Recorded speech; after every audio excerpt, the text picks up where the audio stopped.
Good morning, everyone. Good morning, everyone. I'm happy this morning to be able to entertain this press conference from New York. It is a little unusual because I would normally brief you once I returned, but because of the quarantine, obviously, that I'd be subjected to and the rest of the delegation, we felt that it was appropriate for us to speak to you today after what has been a truly hectic week, not only here in New York City, but also staying on top of what was happening wherever possible in Barbados. I want to thank first and foremost the Acting Prime Minister, Santi Bradshaw, and the team and the rest of the cabinet for continuing to keep things very much afloat in our absence. With me this morning is the Minister of Foreign Affairs, the Honorable Senator Jerome Walcott, and our permanent representative at the United Nations, the Honorable Francois Jackman, and the Permanent Secretary in the Prime Minister's Office, Ms. Alice Jordan, Permanent Secretary in the Ministry of Foreign Affairs, Simone Rudder, and the new Deputy Permanent Representative at the United Nations, Karita White. I want to thank you, as I said, for engaging us virtually. In a funny way, we've been doing this for the last 18 months. This is the first time I've been outside of the country for that period, but it was an important week for the country, and we were able to have a number of substantive meetings. The first meeting on Monday morning was a very closed shop meeting with 35 countries across the world that the United Kingdom's Prime Minister Boris Johnson and the Secretary General of the United Nations would have arranged. And I was required to open up that meeting with respect to the perspective of the climate crisis on small island developing states such as our own, especially with COP26 being, now it is about 36 days away, 38 days away, but it will come to be regarded perhaps as the most important meeting of the 21st century, or perhaps the most important meeting since modern civilization, because what is at risk is the welfare and well-being of so many millions of people across the world, if not billions. Small island developing states have been at the forefront of the crisis. We know it only too well in Barbados. Our drought problems are not by accident. It is a groundwater crisis in large measure. Yes, it is exacerbated by mains that need replacing, and that is a strategic exercise that will take 20 to 25 years that we've started. But the major issue is the augmentation of our water, and particularly given the absence of groundwater because of the climate crisis. This is the same thing people are experiencing in the Midwest of the United States of America, in Latin America, in Asia. There are so many stories of people having to abandon their farms, abandon their living, largely because of the drying up of water resources. Of course, we know well, only too well, about the floods. And indeed, anybody will tell you that we seem to be having more flash flood warnings now in Barbados than we've ever had. And that is the case across the world. We see the wildfires, we see all aspects of it. And we have said for the last 30 years, particularly since the Barbados Program of Action in 1994 and the Rio Conference before that in 1992, that this is a disaster that will happen if the world does not intervene. I would have been very clear. In fact, some of what I said in that meeting, I repeated yesterday in my address to the General Assembly. After that, we met with the Prime Minister of Denmark, and particularly to share experiences with respect to the management of COVID, but also to discuss other opportunities for technical assistance, particularly in the area of offshore wind. Denmark is the global leader with respect to offshore wind farms, and it is a country whose approach to development, particularly childcare and social development and education, is one that mirrors, like the rest of Scandinavia, Scandinavian countries, mirrors the approach that Barbados has taken to social development over the course of not just the last 55 years of independence, but I'd like to think basically since the post-1937 era. The conversations were very warm, and we've agreed to work very closely on a number of issues. I also then met with my co-chair, the Prime Minister of Bangladesh. The two of us chair the global the One Health Global Initiative, which, as you know, is the initiative to be able to fight what is coming to be known as the next major pandemic, the slow motion pandemic. And we are both conscious of the fact that in our populations and across the world, people generally have taken and over decades have come to take antibiotics as a matter of course for any and everything. But regrettably, the consequences of that is that you literally build up an immunity. And to that extent, the issue of antimicrobial resistance is a major one. Superviruses in hospitals and elsewhere are literally not being able to be fought off by the current antibiotics. And I want to repeat it because I think that we are about to roll out a national program in Barbados about it, to sensitize and to be able to inform behavior. We have less concerns in respect to industrial production, whether it is livestock or other crop production, but that is a major concern globally.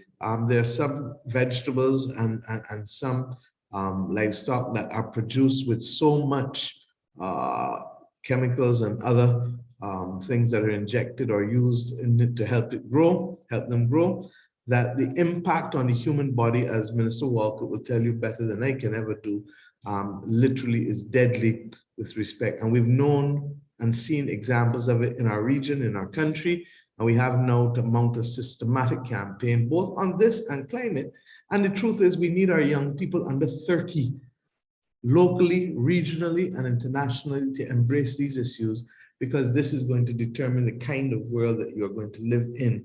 And we need to make sure that it is one that still gives you the chances to have a future of hope.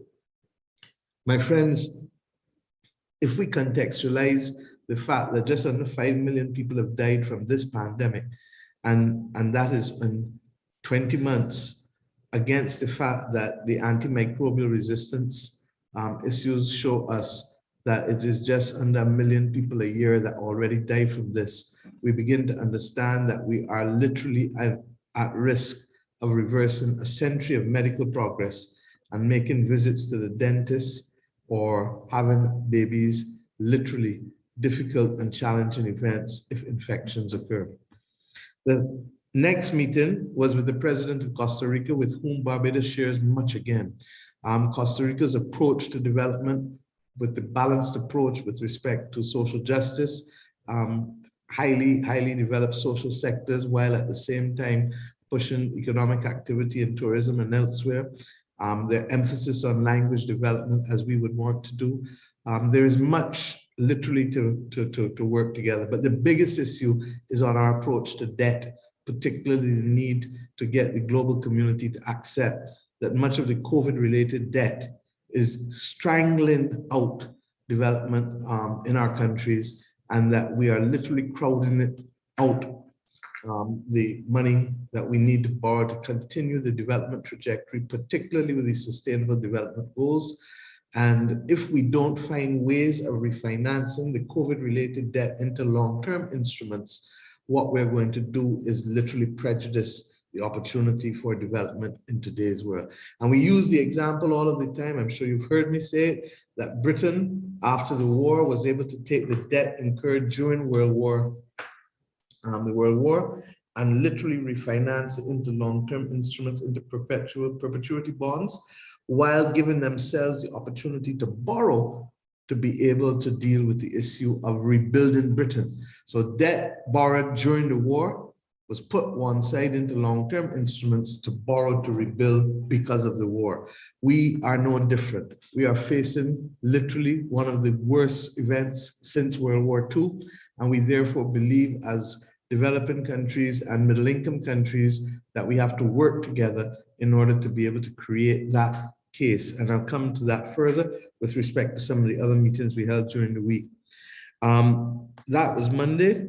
With respect to Tuesday, we met, we went to the General Assembly, the opening of the General Assembly, and of course, we would have been there to participate in much of the major speeches in the morning, starting with the UN Secretary General's speech, which for those of you who are interested, I am telling you, it is compulsory reading because it sets out almost to the T what needs to happen, not just globally, regionally, and within development in countries.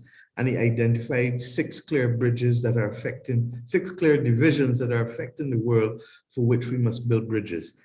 The majority of that day would have therefore been spent in the General Assembly debate with a number of larger countries, but we also met with with the Director General of the World Trade Organization on Monday evening, Ngozi Iweala, who is a deep friend of Barbados's. She served on the CARICOM Commission on Economy at our recommendation, and she has literally been working with our representatives in Geneva to be able to see how best we can create a better framework for trade policy, and as a result, domestic productive policy for small island states. Senator Walcott is in fact going to be the vice chair of the WTO's ministerial meeting in November, early December. The reality is that we have not had a major set of success in the WTO since the Doha round collapsed. And the bottom line is that we need to be there on a range of issues, from fisheries to trade and health, which is huge now with the pandemic, to issues such as the dispute settlement mechanism that remains literally ineffective because of the position taken by many advanced countries with respect to its constitution. We then went and we met also on Tuesday. I participated with Professor Jeffrey Sachs with the Center for Sustainable Development in a conversation on development options for small island developing states such as ourselves, and to build a platform for how best we can continue to build the alliances and pursue the development agenda and ensure that it remains central. There's a lot of fancy language, meaning what? That we want to make sure that we can continue to provide free education in Barbados from primary, pre-primary to tertiary, that we want to continue to be able to provide the access to healthcare that we have, particularly now, that we want to ensure that people have their best opportunities for sports and arts and community development, that we want to make sure that there's a deal for the elderly in our country, that we want to make sure that there is also a way of changing how we deliver that care at the community level for those who are most vulnerable. And then that we want to make sure that the digital divide that has been thrust upon us largely because of the extent to which we've been forced into online education, that does not divide the people, the children of the world, by the haves and the have-nots. And to that extent, we're very, very clear. And the next day, in fact, I also met with the president of the Inter-American Development Bank to ensure that we can work with them, not only on our current portfolio of loans, but most importantly with Professor Sachs and hopefully major regional development banks like the Inter-American Development Bank, like the Caribbean Development Bank, to work with the 5 large tech companies of the world to see how we can produce an affordable tablet that will make it possible. Because once you're talking about online devices, what are children very often going to do? They're going to drop it, they're going to spill something on it, they have to be rugged, and they have to be affordable. And when you examine and I should have gone back. On Sunday, Professor Sachs and I, both as members of the UN Broadband Commission, addressed this issue of digital divide, and he was able to point out that the top 5 companies in the world who are technology companies, Apple, Facebook, Google, etc., they have a market capitalization of $9.3 trillion. And it is against that backdrop we believe that we can find common ground with them, not only to make these devices accessible and affordable, but also to ensure that the content on them does it. And we know it in the context because in Barbados, traditionally, we've had a textbook loan scheme that our children pay for. We feel that we need to have a seamless transition into that. But forget only Barbados alone. There are countries in our hemisphere, in our world, where people can't get access either to device or the internet. And that is what we're trying to bridge. On Tuesday evening, we had a dinner meeting with the president of Ghana, who, as you know, is a deep and close friend of Barbados. And we were able to address a number of our issues in the international community on which we reflect and need solidarity, and also to be updated on a number of other issues economically. The major discussions as well, we thanked him for the continued support with respect to the Ghanaian nurses in Barbados, and we are very grateful, particularly during the course of this pandemic. We noted as well that we, as I indicated before I left Barbados, that we do have a request for additional nurses, and we expect that that request will be processed in the upcoming weeks. We have now to work out the details of exactly how many and to recognize exactly where we will deploy them. I'm happy at the same time to report that while some of the Cuban nurses left, 48 of them left, we got another 20 nurses to come to replace them. The deficit that is there is being taken up by the Barbados Defense Force and others in the swabbing areas, and therefore we are still in a position to appropriately manage our output with respect to the nurses. The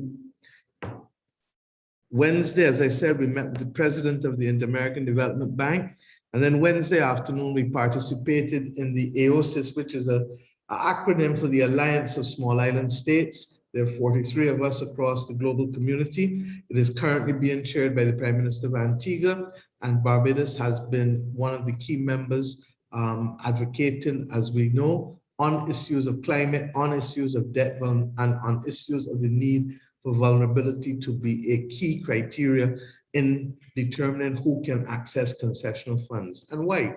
Because at the end of the day, if you ask and say that I can only borrow from you at low interest rates because of my per capita income and my GDP, the bottom line is that that is historic, because that is the data that we used from a year or two ago. And I've said in simple terms, to the point where Minister Walcott laughs at me now, that taking that approach is like taking my blood pressure from 2 years ago to determine if I'm going to get a stroke today. It is highly, highly inappropriate and irrelevant to the truth of what we're trying to achieve. And what matters more is how vulnerable are we to a Hurricane Elsa? How vulnerable are we to an ashfall? Because those are the things that have impacted negatively on our GDP and require us to spend more money than we would otherwise have to spend.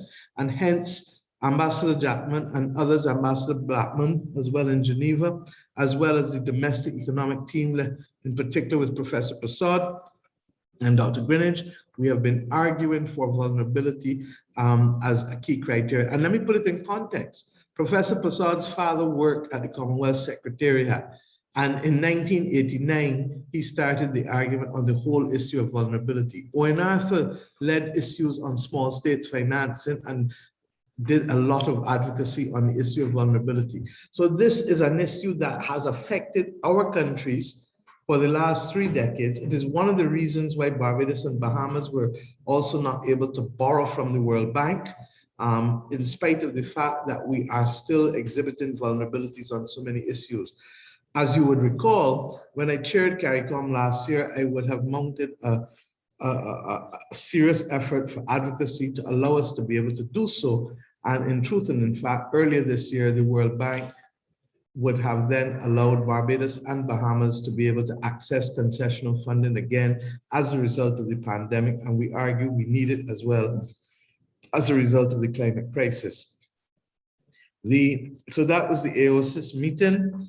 And we had a number of other bilaterals. The president of Guyana and the vice president of Guyana, we were able to meet and share on fundamental issues that are affecting us both within CARICOM, but also to be able to coordinate and collaborate internationally, as we did also with the minister from Grenada, who is one of the key ministers leading on climate, as we go into the pre-COP meetings in Milan next week, as well as Glasgow at the beginning of November. On Wednesday evening, we had a very, very touching and emotional engagement with Barbadian nurses and the Barbadian diaspora right here at the mission. It was a hybrid meeting, obviously because of COVID, and therefore many of you may have seen it on YouTube already. I think that there may have been a report in yesterday's paper about aspects of it. I confess to being lost for words at one point when I was touched with the extent to which Barbadians are so committed to even want to come back and help at this very challenging time for our country. And many of these nurses would have served in Barbados already. Some of them have come here, they've gotten their PhDs in nursing. They have literally put forward a framework that will allow us, we believe, to establish a Bajan medical brigade. And you know, we have a saying, one blow is kill old cow. Well, by persons volunteering for a week, 2 weeks, 4 weeks, whatever it is, the combined efforts will have the same impact of being able to assist us in a way that the Cuban Medical Brigade and the Ghanaian nurses have been able to help us ease the pressure on the system, not just generally, but to go forward as well, looking not just at nurses, but also at other medical skills. There were doctors here as well. There were also lab technicians who want to come, phlebotomists.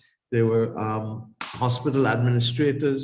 And I must tell you, it is one of the best meetings that I've had in the diaspora since coming to this office. And we were touched also by the testimony of persons who had COVID here. I was able also yesterday to meet with a Barbadian who is treasurer, a major treasurer of the Transport Workers Union that is responsible for the transit workers and transport workers in buses, in rail, across New York City. And he was able to say that he lost 200 of his members. The stories that he told us were heart-wrenching. And I hope Mr. Ellis will be able to interview him, Earl Phillips, to be able to ensure that we can share with Barbadians really and truly what some of our compatriots have been undergoing in this part of the world. On Thursday,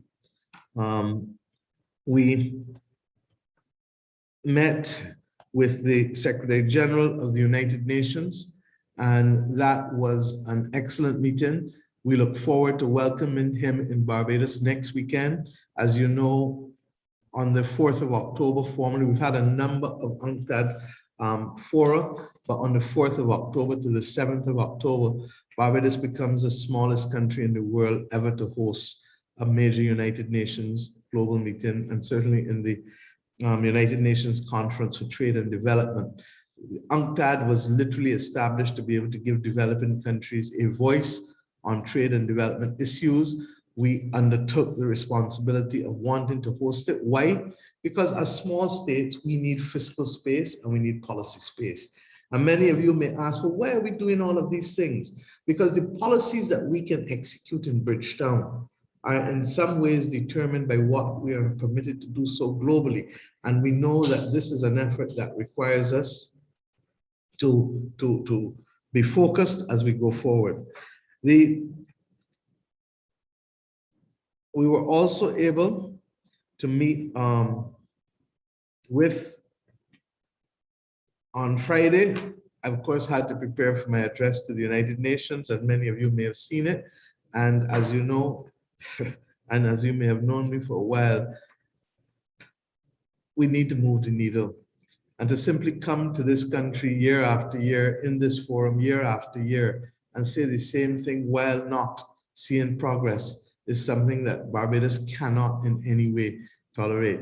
We set a very high standard, both with Sir Grantley Adams before independence and with Errol Walton Barrow at independence, with respect to the positions that we've taken with respect to our foreign policy and the extent to which we engage with the rest of the world. We believe that the world is at a fork. And just because we are small doesn't mean that we can't do things. Last night we had dinner with who came into the New York, the new Prime Minister of Bahamas, and we had an excellent meeting with him, and we'll be looking forward to working very closely, as we've always done, with the people and government of the Bahamas. Ironically, he has Bajan linkages, and therefore that makes it even more special.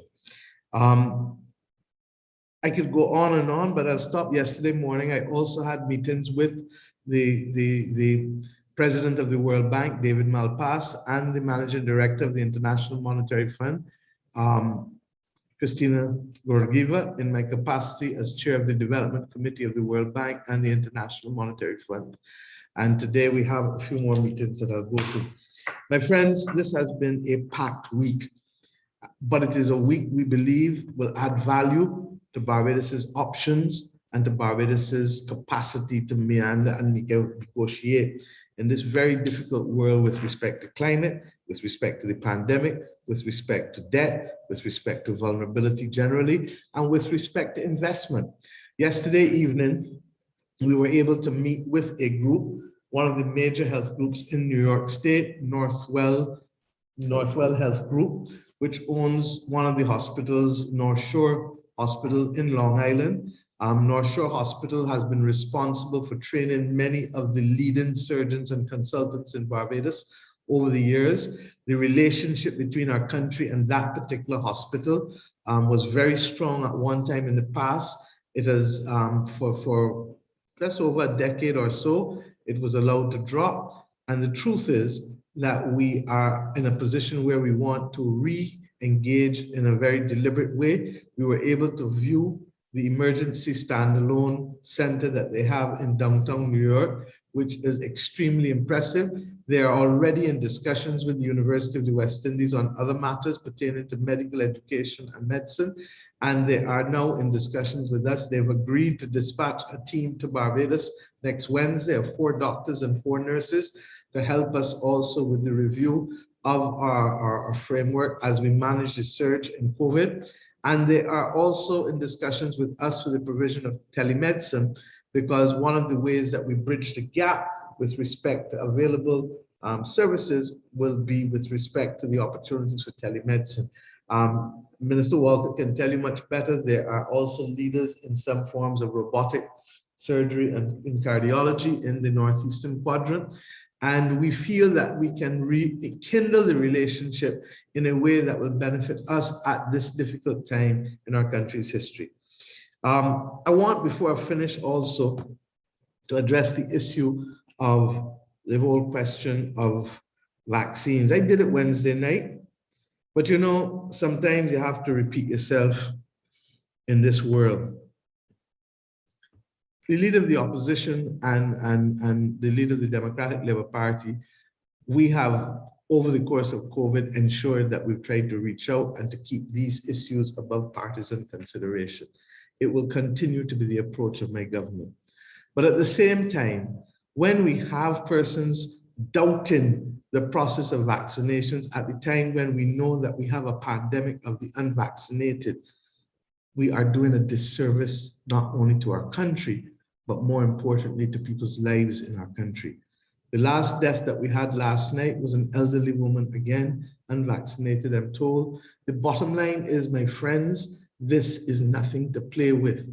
New York City is moving around everybody, and their positivity rate is only 3%. The same emergency center we went to yesterday was responsible for vaccinations for almost everybody in Lower Manhattan, going right back up to Midtown.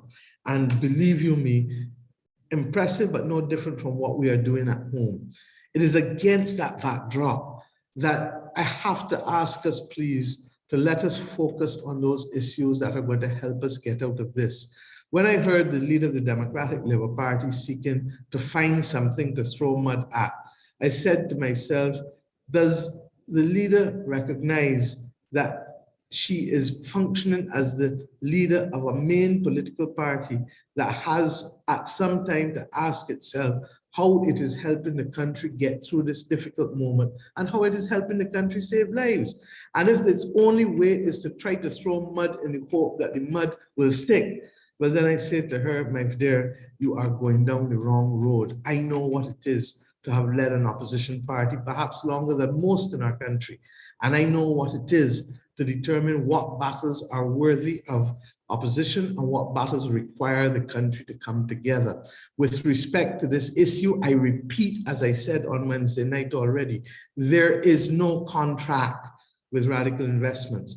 We know at the time that the country early in the year was trying to get vaccines, and I told the country over and over and over, it was like the wild, wild west out there, just as it was with the PPE equipment a year ago. In every instance where we have sought to deal with people, we have put the public interest at the center of it. We indicated that with radical, Should they be in a position to deliver the 300,000 vaccines, we would pay for them on delivery.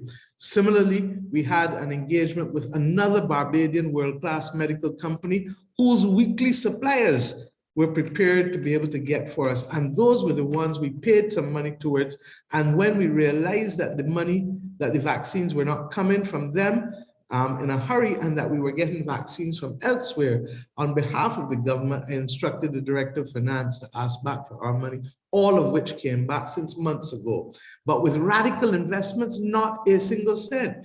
I note that the concerns of Mr. Pisa were also met with a very firm and strong statement from the COVID relief charity, which quite frankly also had no dealings with this.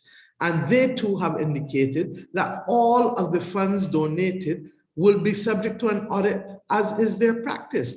I go further. The vaccine fund that the government of Barbados set up earlier this year, to which many Barbadians, individuals, companies, and persons who have come to call Barbados home, even if only for a few months of the year, donated, that we have not paid a red cent, a blue cent, a black cent, or a silver cent to anyone. And that to that extent, I want to tell you that I've asked the Director of Finance to prepare for laying in Parliament on Tuesday morning a full statement of that vaccine fund, which this morning he already indicated to me that as of today is September 24th or 25th? As of yesterday, September 24th, the National Vaccination Fund collected the sum of $11,339,866.33, of which $7.8 million was transferred to the Consolidated Fund on March 26, 2021.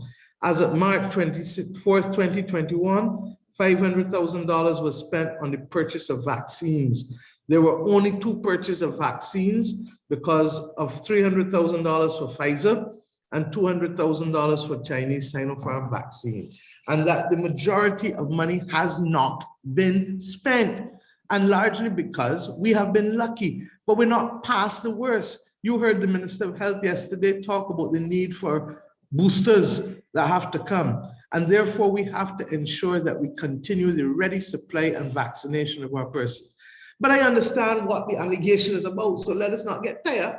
I understand that this is about the fact that the principal of radical is Mr. Mark Maloney, and that you believe that by calling his name, that you can taint this government and taint the process of vaccine delivery and distribution in our country. And let me be very, very clear about this.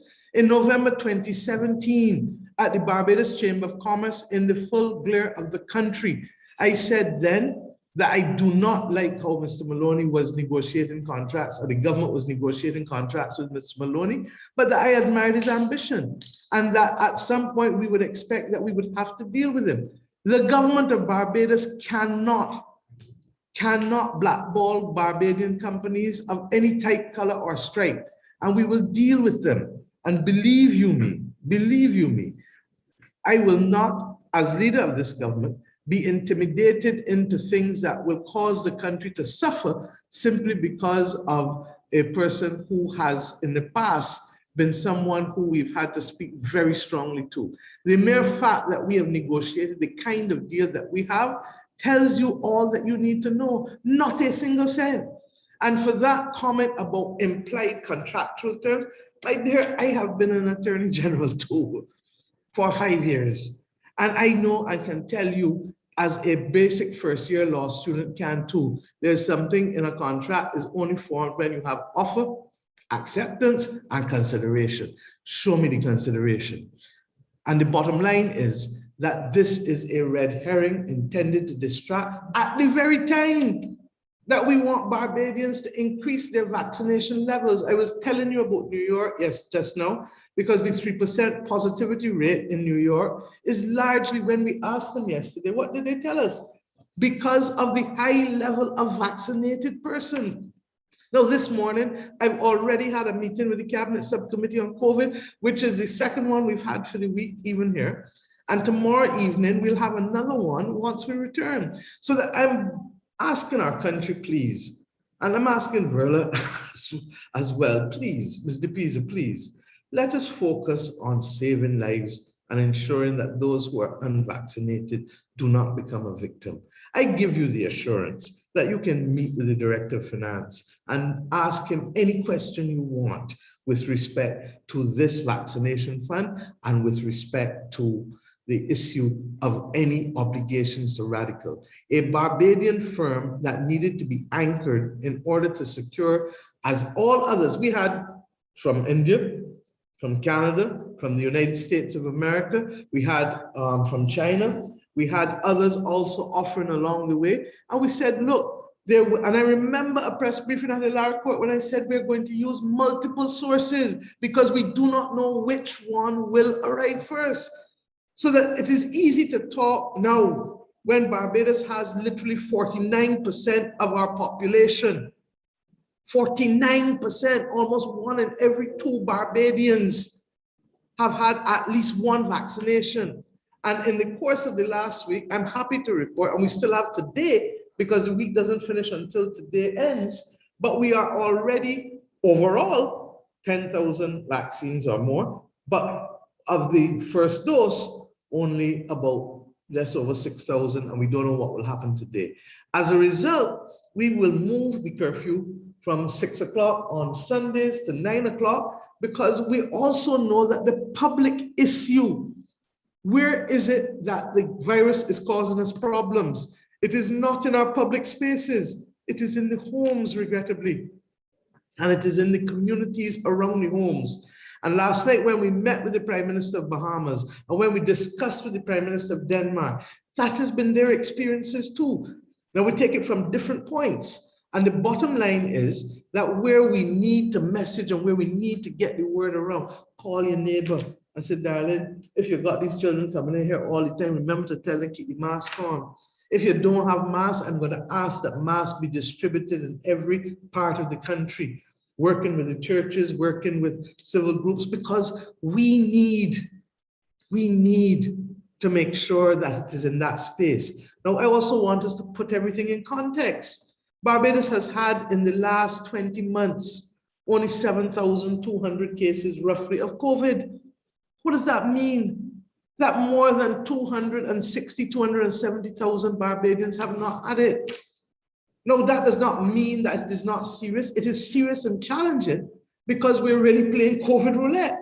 We don't know who is going to be attacked with COVID. Just as when you put bullets in a chamber with Russian roulette, you put one bullet and you spin, you don't know who or what is going to happen to you when that trigger is pulled.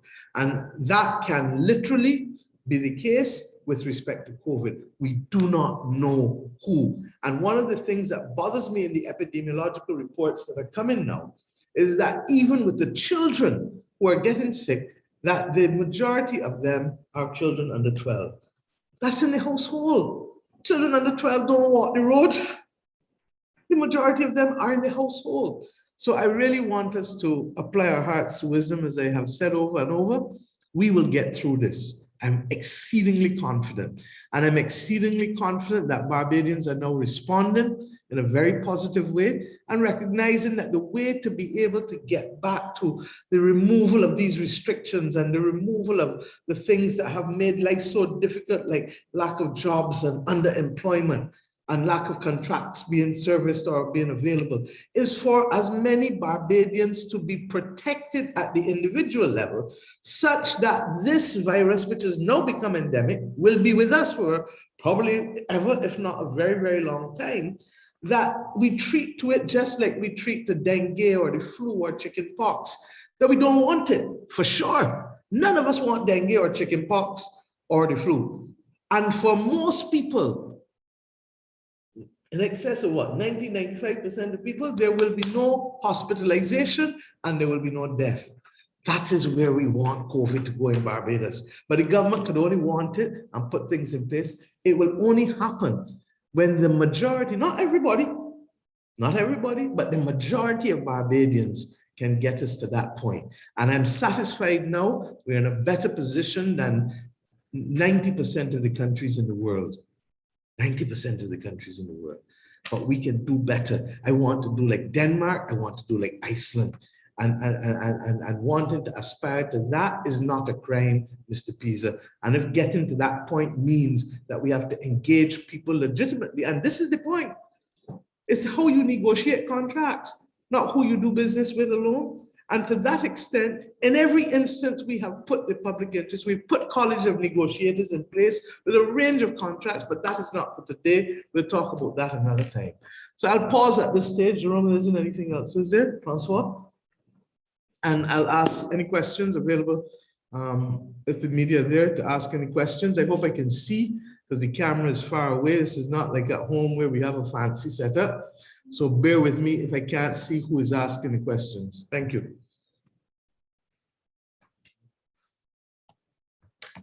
Hi, good morning, Prime Minister. Good morning. Yes, how are you doing? Basically, on the issue of radical investments, since you broached that this morning. On the issue are you hearing me? Sorry, which investments? Are you radical? Okay. Yes, on the issue. You have to speak a little loud because I'm far from the speaker, so that's why. Okay, I'm going to make the projector as loudly as possible. Is this better? God bless you. Okay, thank you. All right. Now, on the issue of radical investment, there seems to be one discrepancy that is a major talking point on this entire issue. While you have cleared up the fact that government has not extended. With all due respect, I'm trying to hear, but persons are also talking. Go ahead. Yes, while you have cleared up the fact that government has not expended any money whatsoever as it relates to this private deal, and that basically government did have knowledge that it was taking place on the behalf of the people of Barbados.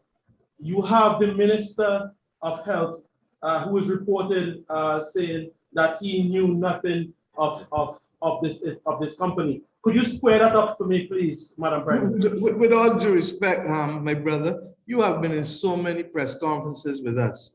Every time the issue of vaccines came, who spoke to it?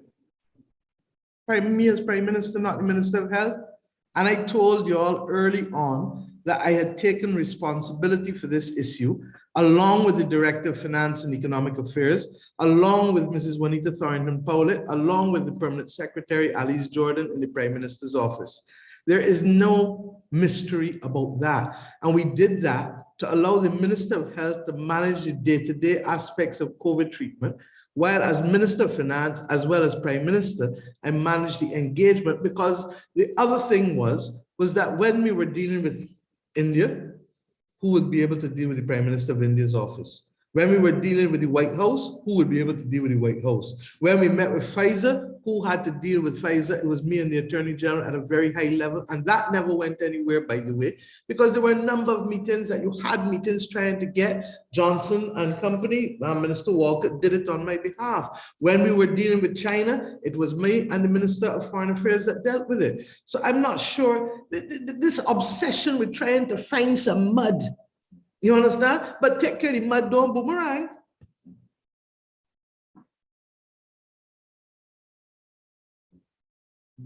Any other questions?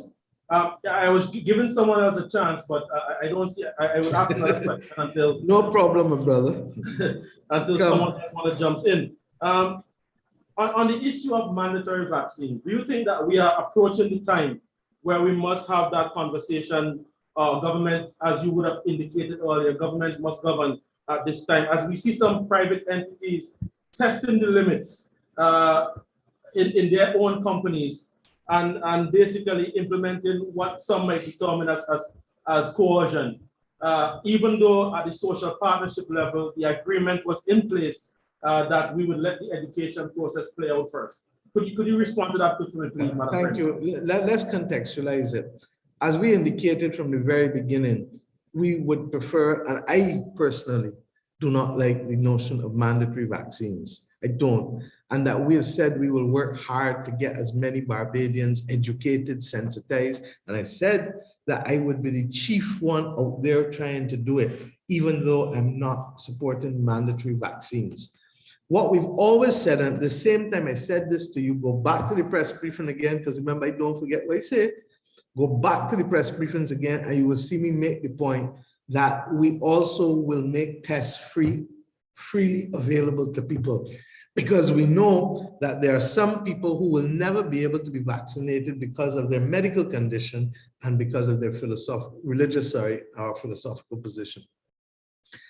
We are reaching a point where we have to sit with the private sector and with the public sector and with the labor movement to determine how best to use the combined approach of vaccinations and testing to ensure that those who have been vaccinated are not unfortunately restricted or removed from being able to pursue their living. And at the same time, those who are not vaccinated are not excluded from participation in a society that governs an island, that comes across an island that is only 166 square miles.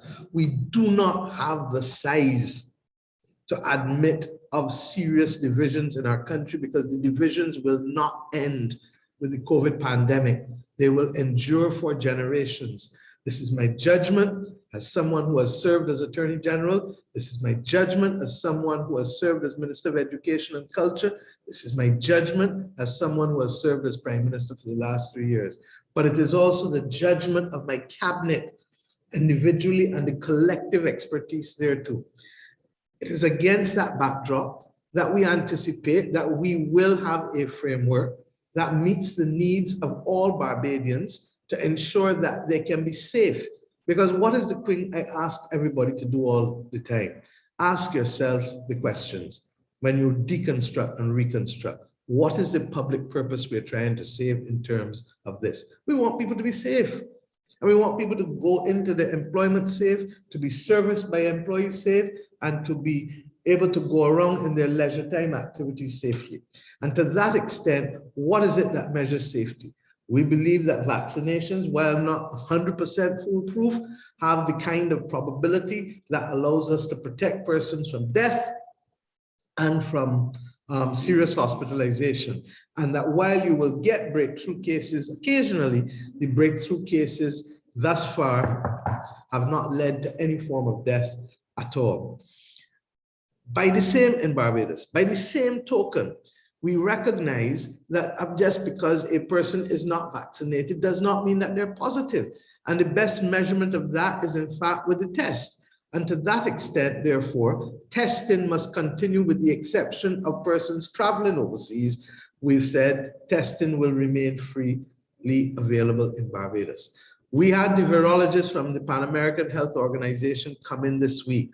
Minister of Health has told me there is a report waiting for myself and Minister Walker as chair of the COVID subcommittee when we return tomorrow. We will review that this week, and we will see how best, in conjunction with the labor movement and the private sector, that we can put a framework in place that allows us to meet the public purpose without creating a public mischief. And that is how we should govern in these matters. So I look forward to having these discussions, but let me say, all of this is against the backdrop of what I just told you, that this week we already had an additional almost just over 6,000, and I expect today the numbers will increase again because Bajans are getting the message. And we've said that let's work together so that incrementally we continue to remove the restrictions of the curfew such that by the end of November, when persons could especially be partially or fully vaccinated in larger numbers, they're closer to the 70% that we want, that we can have going to the celebration of independence and Christmas and 2022 with people being more assured of getting their jobs back, being able to work full hours if they have jobs but are underemployed, being able to have contracts fulfilled again because economic activity is moving at a different level. We have to be able to reclaim our future, as I said, without compromising the health of the majority of Barbadians. And we are committed to that. But we do recognize that, as I said, 1 in every 2 Barbadians almost. In the case of adults, it is over 1 in 2.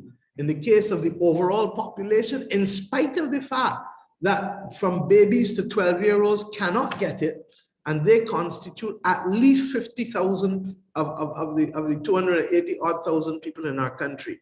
So you're talking about an eligible population of only 230,000. Go and look at the dashboard, and you see over 130,000 Barbadians have already had a dose. So against that backdrop, the conversation about mandatory with the kind of acid and division that has taken place in other countries is not relevant in our own country. And that's why I say I am so proud, believe you me, to lead a country where the level of social capital and trust is such that we can have the conversations and people can respond in their best interest. One of the things that does concern me, and I'm being straight with you, is that if you continue to put negative in front of people every day, you make them, you don't press them. And that's why I open bills once a month, because no bills ain't gonna hurt my head the rest of the month. And who ain't know that yet, learn it. Because every time you get a bill a day to day, and a bill next week, and a bill the week after, and a bill, your whole day mess up. Or when you get bad news day after day after day, your whole day mess up.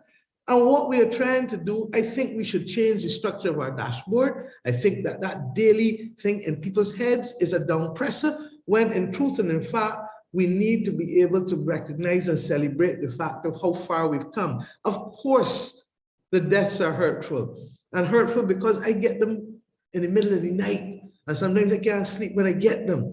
And we're going to work literally day and night to get as many people protected and to ensure that we can get away from this pandemic of the unvaccinated. And we're making sure that we have, and I want to make this point, Dr. Ford said, and I want to salute them for their efforts on Wednesday with that wonderful broadcast where the staff themselves were able to share with Barbados the extent to which they're being required to go beyond the call of duty in our defense. But as we do that, we are telling you, if you feel sick, if you have sore throat, if you have a rash, if you have diarrhea, if you have loss of taste, don't dally. And let me put it to you as I put it to Dr. Ford and to Mr. Ellis. People who tell me that I'm waiting to have the vaccine.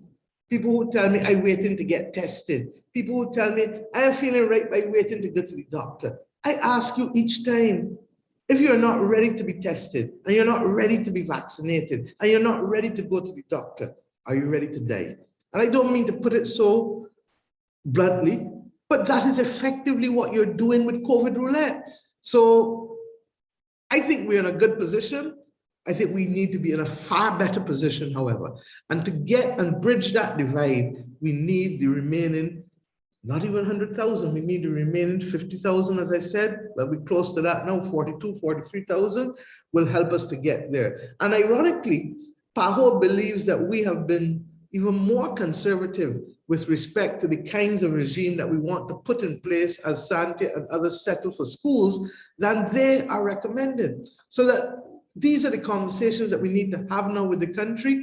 And I look forward to them continuing so that this will get us back to a position where I don't want to hear about 20,000 tourism workers can't find work and full-time work anymore. I don't want to hear about the fact, as I had to share, I forgot to mention that I also participated in a Women's Leader Forum with the Prime Minister of Bangladesh, the President of Tanzania, the President of the European Union, the Prime Minister of Estonia, and the Prime Minister of Moldova, and the President of the General Assembly.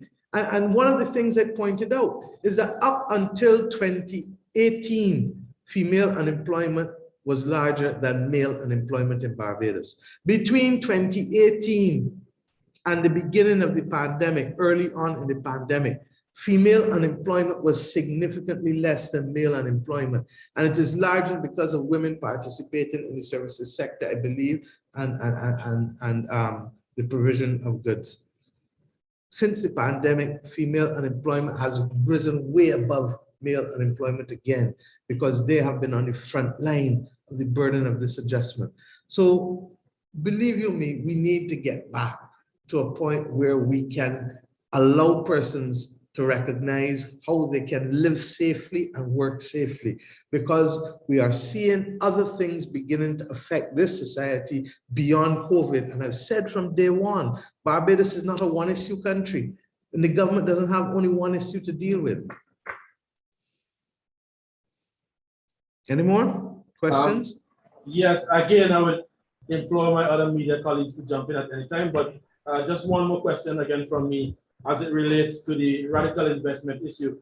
Could you give me an idea, Madam Prime Minister, as this has been asked by both the leader of the opposition and the president of the Democratic Labour Party, what sum was government intending to pay for those 300,000 vaccines had they landed successfully in Barbados, premising that with the fact that AstraZeneca would have already indicated?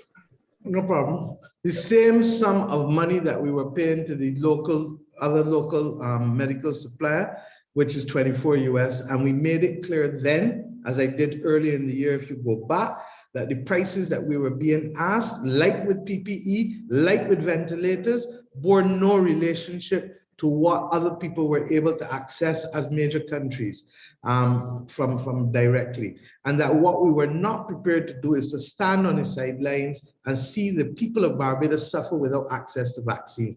It is because of that we said to radical investments, when you land them, we will pay for them and we'll pay in full one time.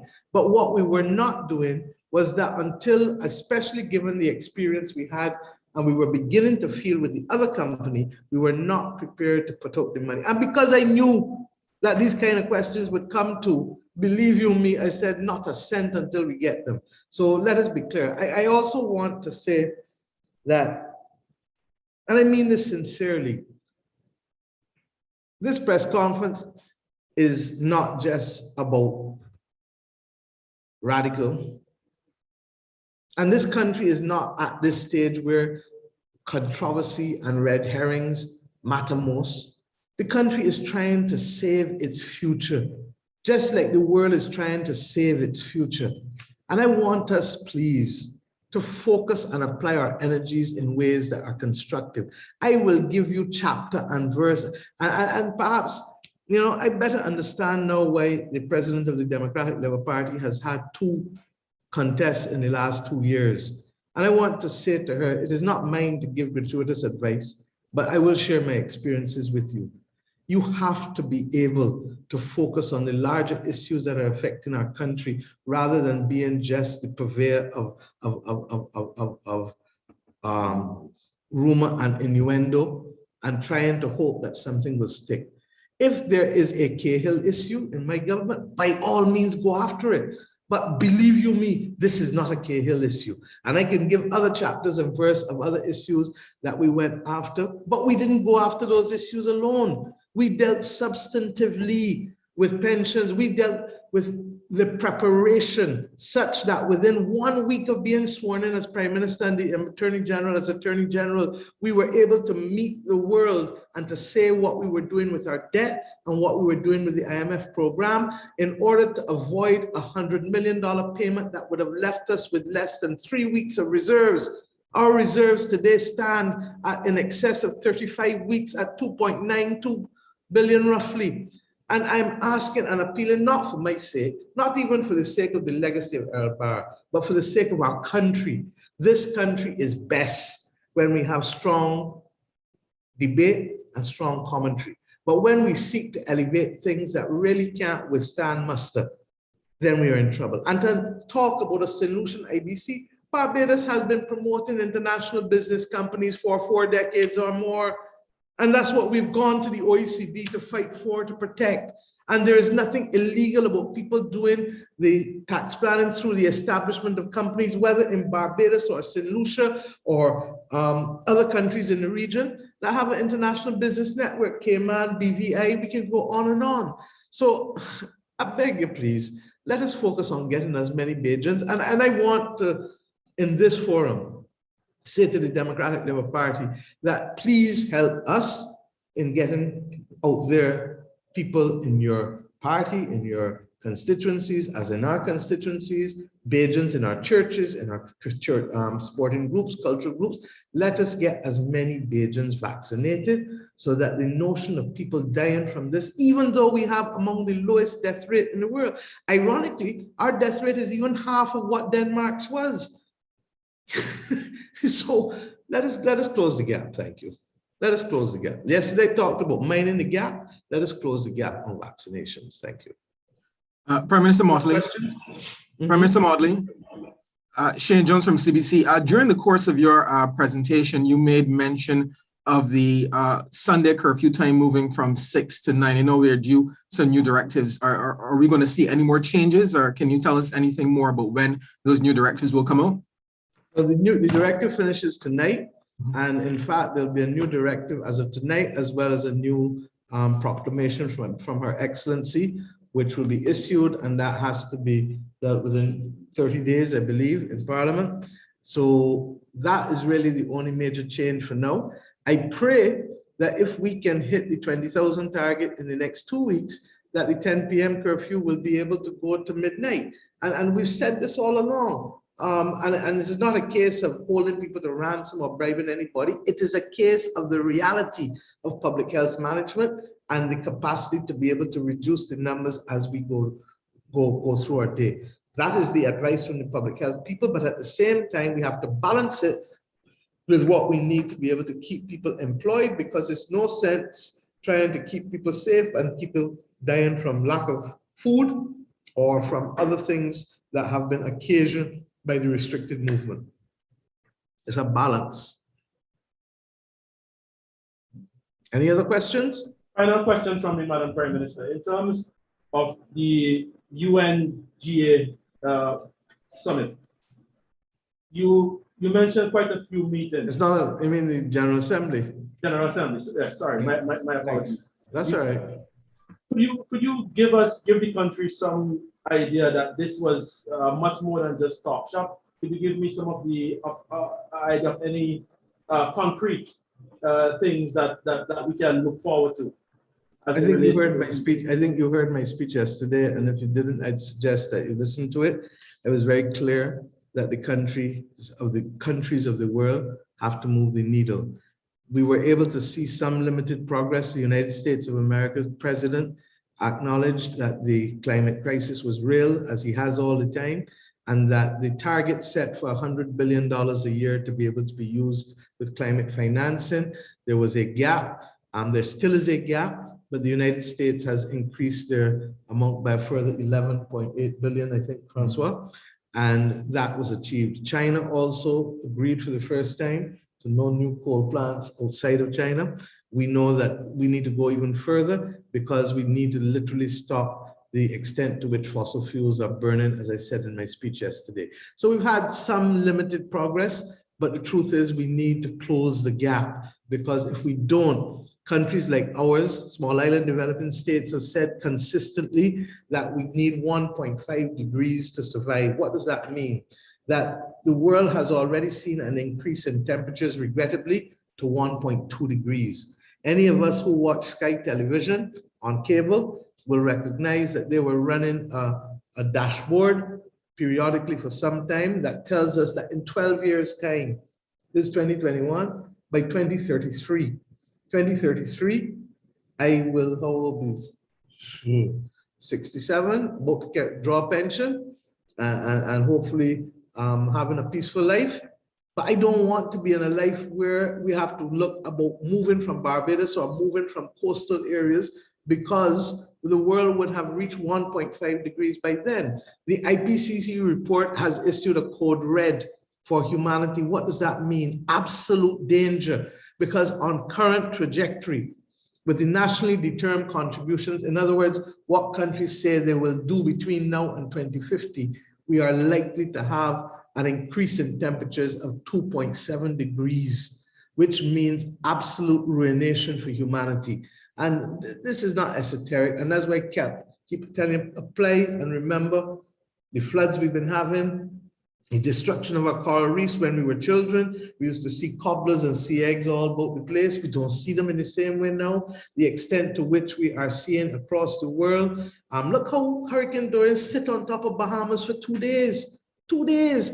And the Prime Minister of the Bahamas has indicated to us last night that they are still very much their major priority. Their major priority still is the rebuilding and reconstruction efforts in Abaco and Grand Bahama. So these things are very, very real. And I hope that I really would like Barbadian young children like Maria, who I interviewed last year, who's 11, 12 years old, right back up to those at 30. I want you to become the global leaders on this issue, because it is your world. And as the president of Costa Rica pointed out to all of us, who are the people under 30 in this room? And that's why the UN Secretary General's call for an office for young people to be represented in almost every major issue. And we're going to do it at home again and continue to do it, is because it is your world you're defending against the pandemic, against AMR, against climate crisis, against the fact that the world is now seeing coups and military incursions again in a way that we thought was behind us. Any more questions? If none, I really want to thank you. This is a first for us.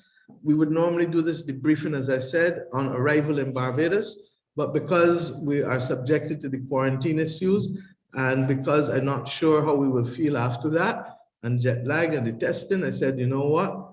Apply our hearts to wisdom, and let's do it this morning and speak to you. And I really thank you for the opportunity of coming and engaging me on domestic issues more than the other issues here. But I have every confidence that our continued engagement on all of these issues will be critical. As I said, COP26 is coming up. I'd like to challenge the media to work with us to bring greater awareness to average Barbadians as to what the climate crisis will mean to them at an individual level, at a family level, at a community level, from access to water right back through to protection from flooding. Thank you very much, and God bless everyone.